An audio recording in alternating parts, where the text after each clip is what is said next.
regular season matchup was all Notre Dame. It featured a 17-1 run midway through the game. As they dominated, Duke's offense really struggled, held to just 49 points. Their starters really couldn't get anything going against the Fighting Irish. So they are hungry for a win today, Taylor Tannenbaum. Over the last few weeks of the regular season, Duke only lost twice to Louisville, which they avenged yesterday, and to Notre Dame in South Bend. So when I met with a couple of these Duke leaders and asked them what it was going to take this time around to flip the script against the Irish, they gave me a couple of key words, all with a similar meaning. Lucio Kanoa said intensity. Ashlyn Jackson said compete. And Jaden Donovan said attack. She felt like they stopped attacking in the second half last time out against the Irish. So expect a full 40 from the Blue Devils today, guys. Thank you, Taylor. Miles off the cross, rebounded by Donovan, and a chance for Duke to take the lead here midway through this first quarter. Fournier with a catch in traffic, lost it. And now Prosper will push the other way. Hannah Hidalgo, 4 points for her with a couple of buckets and a turnover there. A bit of a sloppy start for Duke. Their first ACC title game since 2017, if they can win. And for the Fighting Irish of Notre Dame, they are defending last year's championship. They won it over NC State. If they win this afternoon, they will face the Wolfpack again tomorrow in the final. A little confusion over the defense Notre Dame's in. Some were in man, some were in zone in that possession. Now they're in zone. Donovan with that shot from overhead knocks it down, and Duke's in front. It might not be a pretty looking shot, but effective against the zone, working in that ACC logo area between the elbows and the nail. It's a 7-0 Blue Devil run. Carlin over the top to Caval, ties it up. Much better high-low look. Throwing it down the middle third, then throwing it from the wing and expecting that Caval can catch that and make a play. Fournier fouled for the second time. You want to get the ball in the middle area right here. That is the dangerous area against the zone because you put a playmaker there who can make shots or passes, and there's the high-low right down the middle third. That's the second foul on Carlin. She goes out. Citron and Westbeld back in. Double team immediately on Fournier, wrapped up. Whoa! She only has 9 assists on the season. Her first instinct is always to turn to the bucket and put it up. She's not going to pass it. She's not on the floor to pass.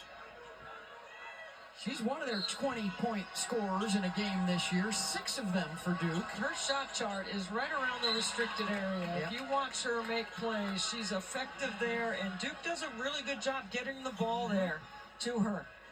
9 games of better than 20 points this season. One more would tie their rookie record. If it wasn't for Michaela Blakes at Vandy and Joyce Edwards at South Carolina and Sarah Strong at UConn, she'd have a case for maybe freshman of the year, but I think those other players have a stronger case. Probably Strong, I would think, at UConn. Strong or Blakes. Michaela Blakes was a first-team All-SEC performer. I believe Joyce Edwards might have been also, but I think Blakes was the freshman of the year in the SEC. Yes. Some full-court pressure here from Duke.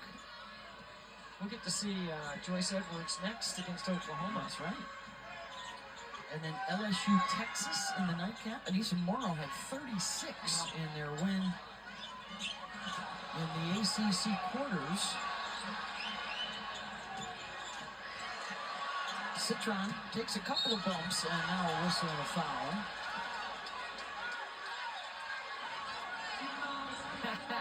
All right. That's the whistle today. That's Duke's advantage. They're a much more physical team.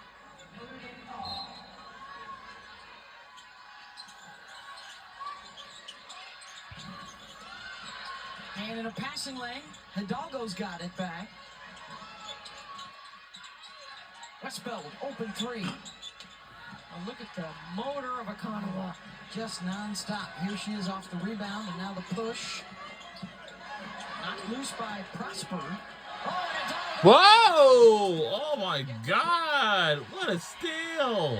As much as Akanawa's effort and motor is on the defensive end, it looks a little out of control always on the offensive end because she plays at one speed, and that is fast. 3 steals per game. One of the best in the country is Hannah Hidalgo.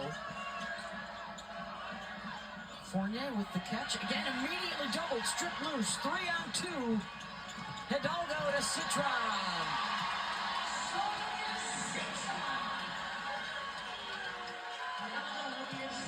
I think the Notre Dame zone is critical in this matchup against Duke. I think you have to force them to the perimeter. It limits what Toby Fournier can do, as long as you know where Ashlyn Jackson is. Jackson tries to shoot over the top. Fournier, offensive rebound. They are really good at that. 42% of their misses, they offensive rebound. That is an incredibly high number.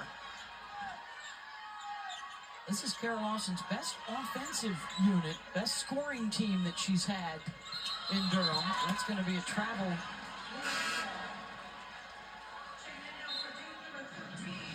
Notre Dame, one of the tops in the nation, just under 12 a game. Hannah Hidalgo, the defensive player of the year in the ACC. She got a pretty good chance to be the national defensive player of the year as well.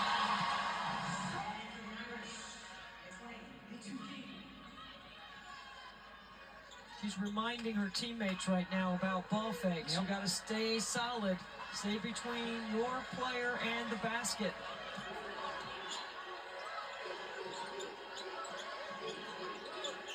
You got to reverse the ball because Notre Dame starts in a tandem on the top. And as soon as you reverse it, they go back to the 2-3, and that middle area is open right there. To Jesus. Lost the handle. Hidalgo got another takeaway. Numbers again for the Irish. That's it. Gets to go.